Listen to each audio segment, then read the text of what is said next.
Moi, j'avais un cran d'arrêt dans ma botte, j'avais un point d'américain dans... On ne devrait jamais voir une légende s'éteindre ainsi.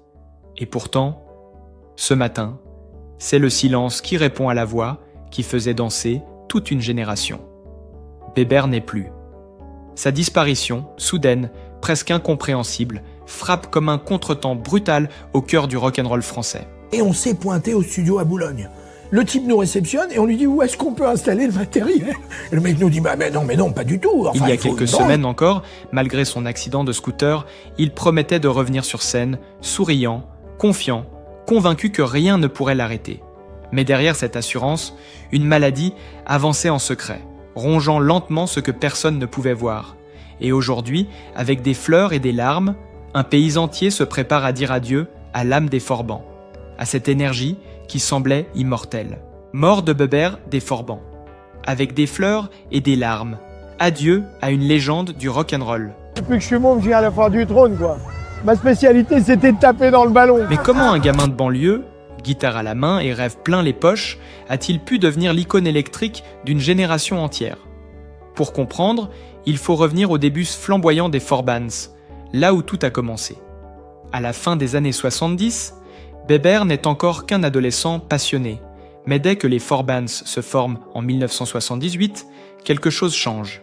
Sur scène, il devient ce leader irrésistible, mélange de fougue, de tendresse et d'insolence joyeuse qui séduit immédiatement le public. Mais une question demeure, suspendue comme une ombre au-dessus de cette histoire. Comment un homme, qui promettait encore son retour sur scène, a-t-il pu s'éteindre si brutalement, presque en silence? Pour comprendre ce mystère douloureux, il faut se frayer un chemin entre les souvenirs, les confidences et les zones d'ombre qui entourent l'Abajnacan les derniers mois de Bébert, cette voix solaire des Forbans qui semblait, pour beaucoup, indestructible. Car derrière l'image festive, derrière l'énergie rock qui faisait vibrer les salles depuis plus de 40 ans, se trouvait un homme que peu connaissaient vraiment. Le public voyait le sourire, la chemise ouverte, les refrains taillés pour la danse, mais ses proches, eux, savaient que Bébert portait depuis un an une fatigue étrange, un ralentissement discret, presque imperceptible pour ceux qui ne vivaient pas à ses côtés. Et pourtant, personne n'aurait imaginé que cette fatigue annonçait les premiers signes d'une maladie lente, sournoise, qui progressait dans l'ombre, sans bruit, comme une coulée de nuit qui envahit doucement les jours.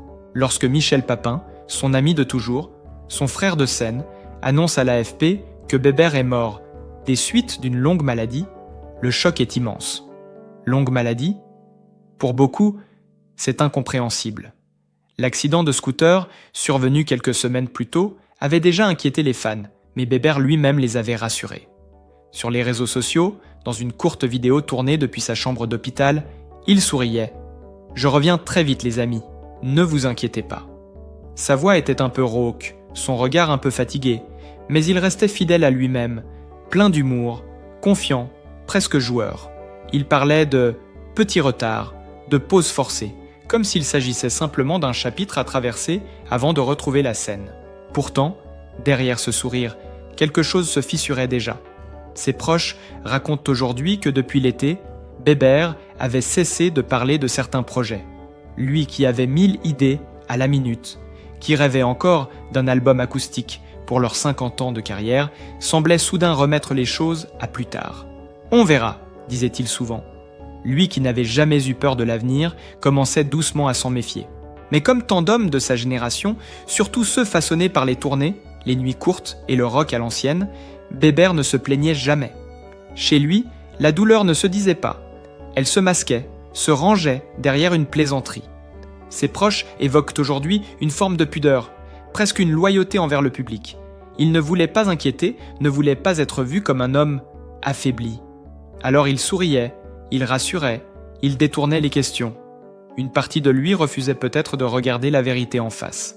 La vérité, c'est que, au fil des mois, la maladie gagnait du terrain.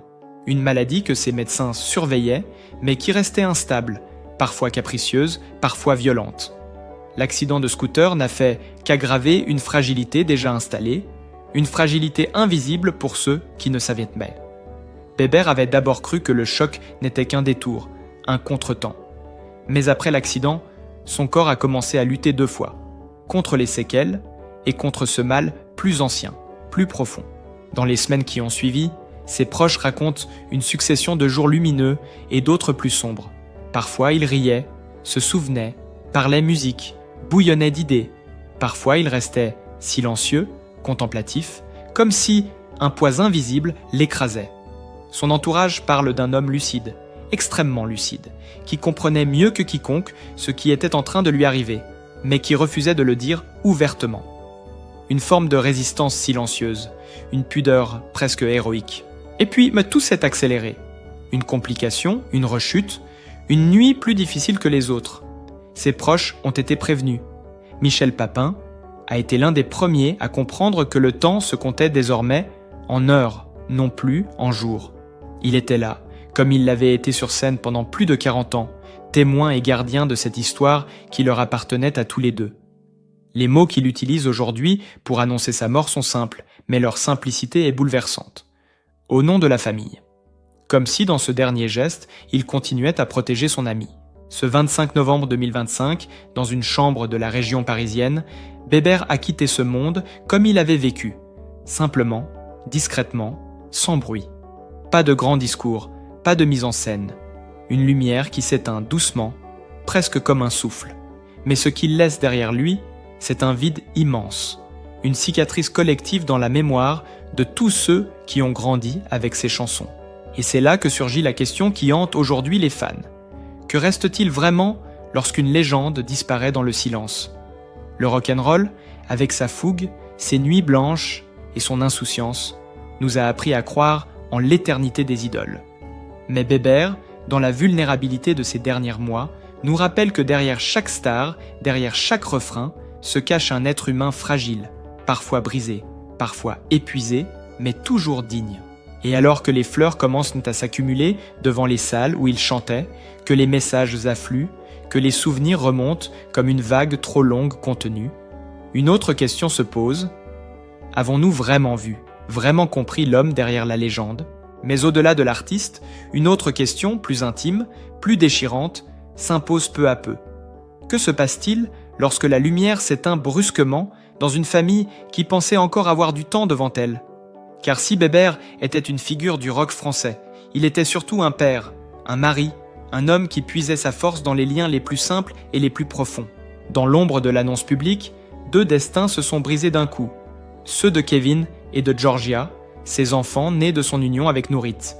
Tous deux ont grandi avec un père souvent sur la route, soumis aux exigences de la scène, mais jamais absent dans le cœur.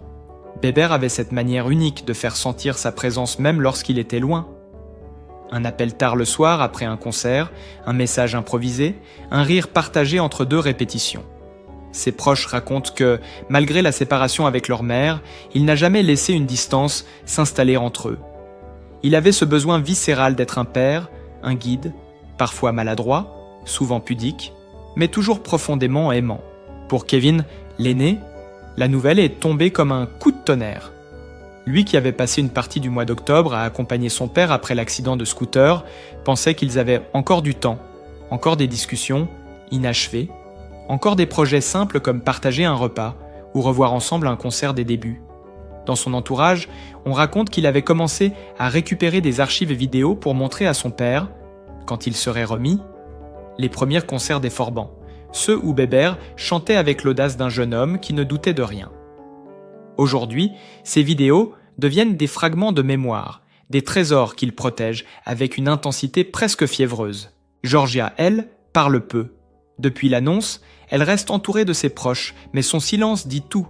Cette sensation étrange d'être emportée dans un tourbillon où le monde continue de tourner alors que le sien s'est arrêté net.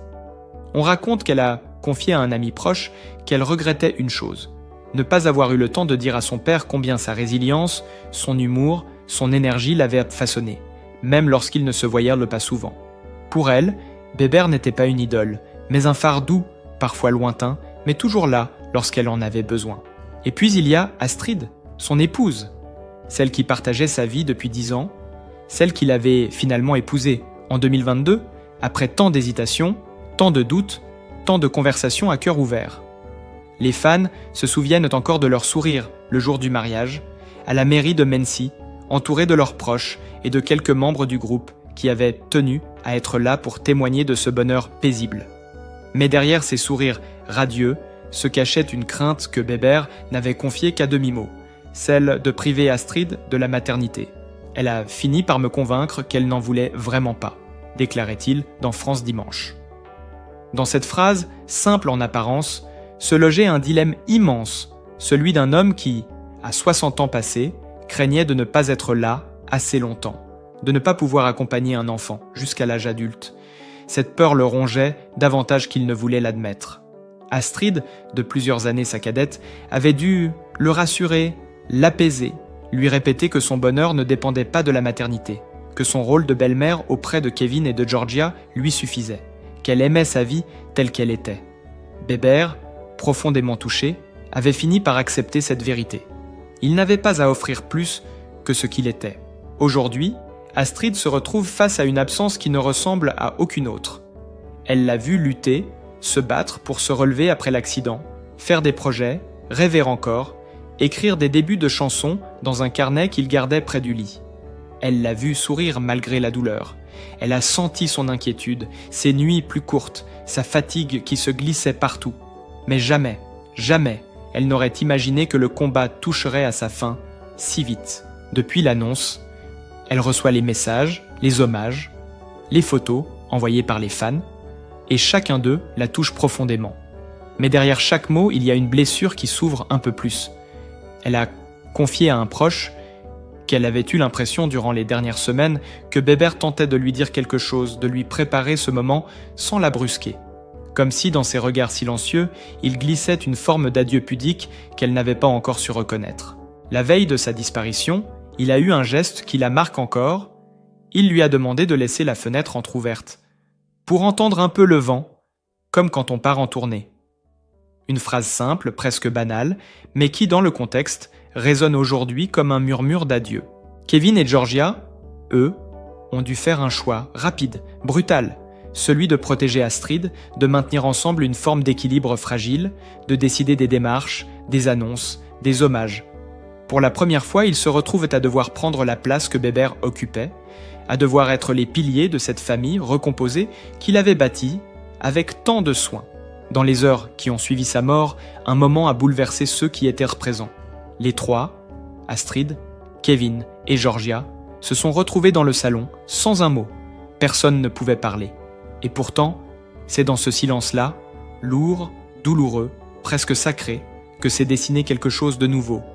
Une promesse muette, celle de continuer à le faire vivre, à raconter son histoire, à protéger son souvenir. Aujourd'hui, encore l'acte-causant, la question demeure: comment fait-on pour survivre à l'absence d'un homme qui occupait tant de place, non par sa stature, mais par sa présence chaleureuse et constante? Une question qui résonne pour Astrid comme pour ses deux enfants, et qui n'a peut-être encore trouvé sa réponse. Mais déjà, une chose s'impose. Dans leur douleur, dans leurs gestes fragiles, dans leurs premiers choix faits dans la tourmente, on devine le reflet de ce que Bébert a transmis toute sa vie. Une forme de loyauté, de douceur, de courage discret.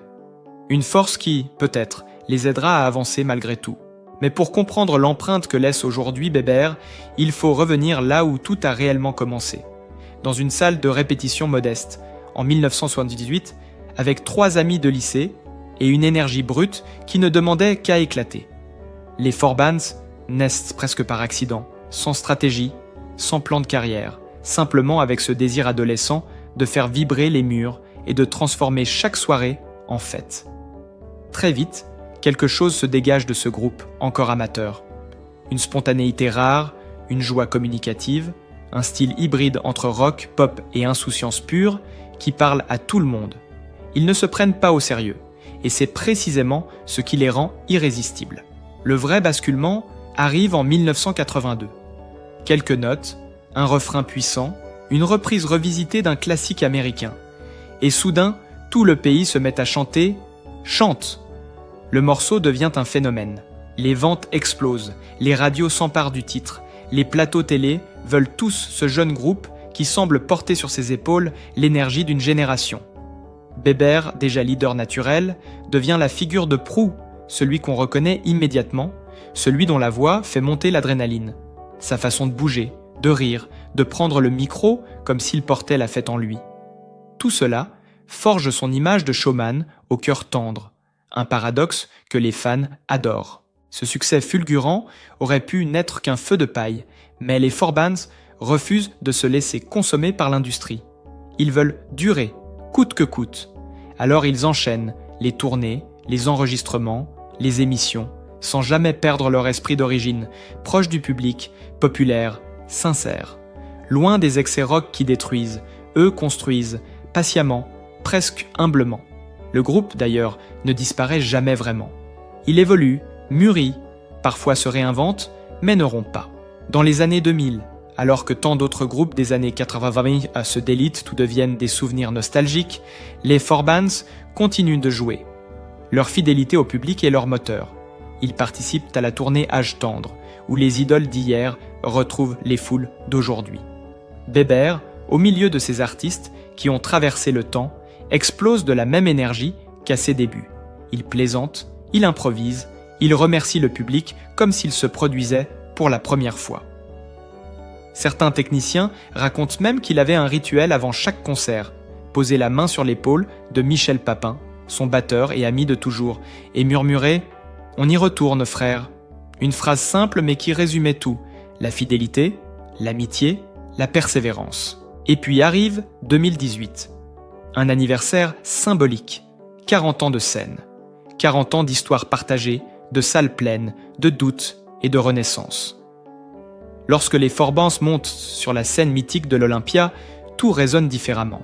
C'est un moment hors du temps, un retour aux sources et en même temps, un triomphe. Bébert, cette fois, n'est plus un jeune homme insouciant. Il est un artiste accompli, un homme qui a traversé des tempêtes et qui les porte désormais avec une sérénité nouvelle.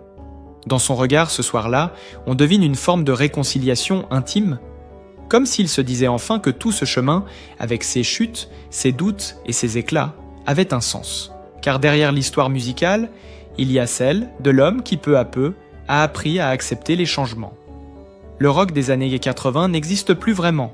Le public s'est dispersé, les modes ont tourné, les radios ont évolué. Mais les four bands, eux, ont continué d'avancer. Et Bébert aussi. Il a appris à aimer les salles plus petites autant que les grandes, à savourer les rencontres, les confidences des fans, les souvenirs racontés par ceux qui l'avaient vus en 1982 et revenaient avec leurs enfants en 2010. Il disait souvent que sa plus grande victoire n'était pas le tube qui avait tout déclenché, mais la fidélité. Cette fidélité qui traverse les générations, qui transforme une chanson en mémoire commune.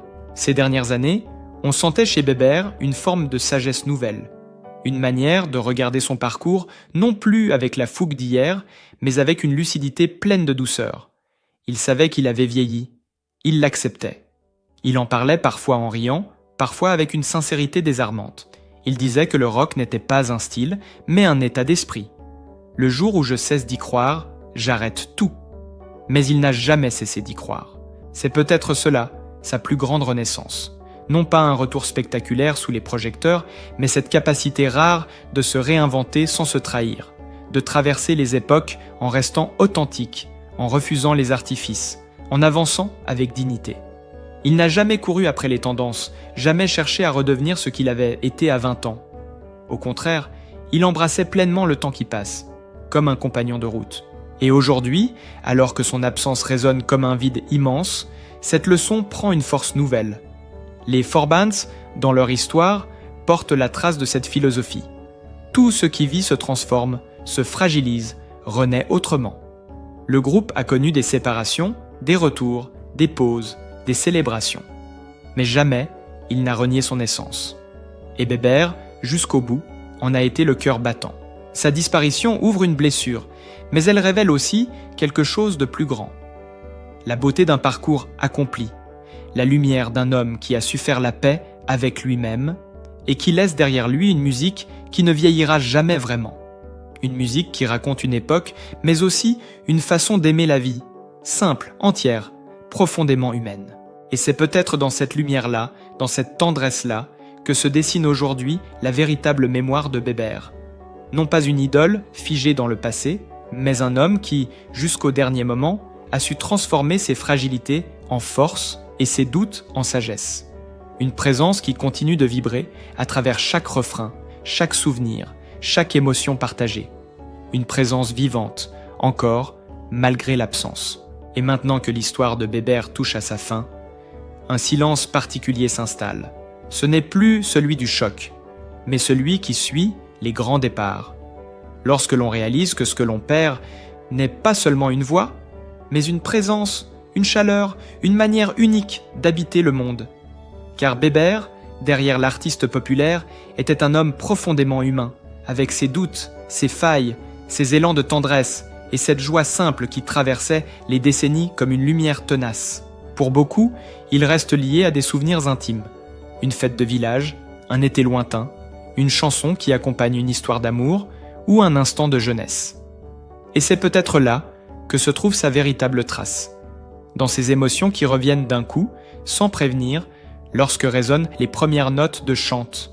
Pour sa famille, l'absence est un territoire encore difficile à apprivoiser. Kevin et Georgia avancent avec une douleur discrète, essayant de transformer le manque en force. Astrid, elle, porte le poids d'un amour interrompu trop tôt, mais aussi celui d'une gratitude immense pour les années partagées. Ensemble, ils apprennent que l'héritage de Bébert n'est pas seulement musical. Il est fait de fidélité, de rire, de courage silencieux. À travers les Forbans, c'est toute une génération qui se reconnaît. Le groupe a survécu aux modes, aux années, aux doutes, portés par une énergie sincère. Et Bébert, jusqu'au dernier instant, a incarné cette idée simple que la vie vaut d'être vécue tant qu'on la traverse avec authenticité.